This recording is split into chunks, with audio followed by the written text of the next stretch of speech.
I see no real reason to talk about going through happy states, because they're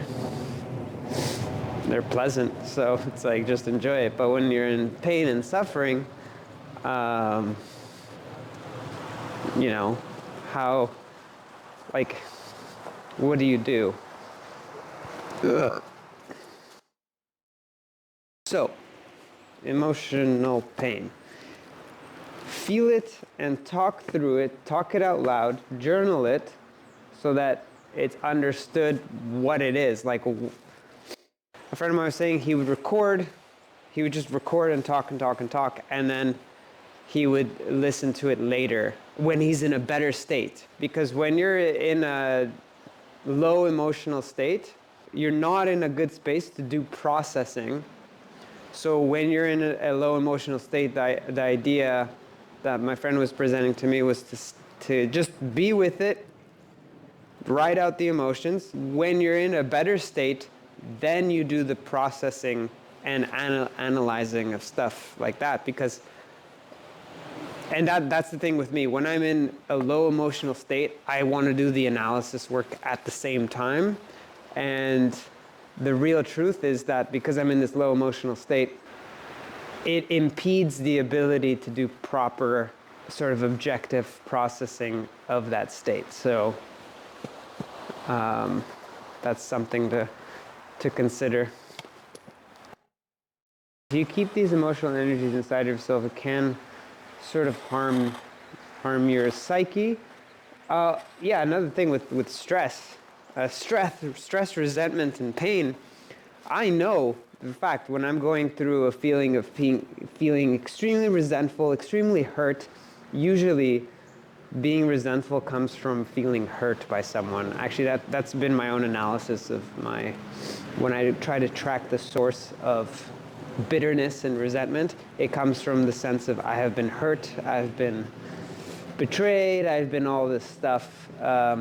Anyway, just a wound is caused, and I'm in pain, and then I guess that pain turns into, if you have like a bruise on your knee or something it's annoying you, you're like, oh fuck, my ankle's broken, I can't go for a run, or I can't do the things I want to do, so you're just like bummed out. So emotional pain, I feel, is much more painful than that.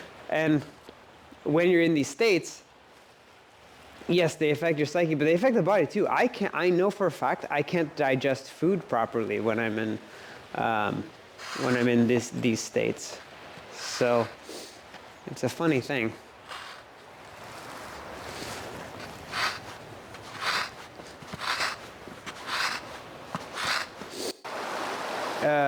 Be with your emotions when you're in a dark space, and don't try to overanalyze them.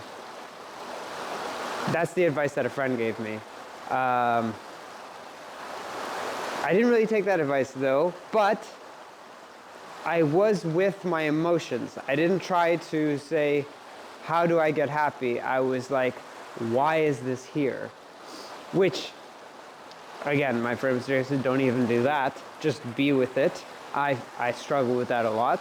I always try to understand the source. And I do find that helps me, but again, being overly cerebral can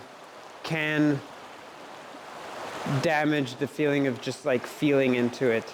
But I was present with the emotions, and I think that did help quite a bit. So be present with your negative emotions. Do not sedate yourself. Acknowledge that they are present, your emotions. So if you are going to reach for a distraction, analyze the distraction.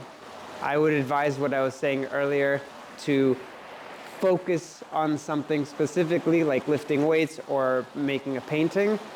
Creative, energetic outputs, I think, are the best way to take out whatever toxins, emotional, like psychological, even physiological toxins those emotions are producing, and let them out. So some form of output. So that's why I don't know that consuming a lot of media in those moments of pain are the best idea. because you have things you need to purge and let out. So bringing more things in is probably not the best. I think that's my sort of conclusion on that, and I'll leave it at that. So yeah.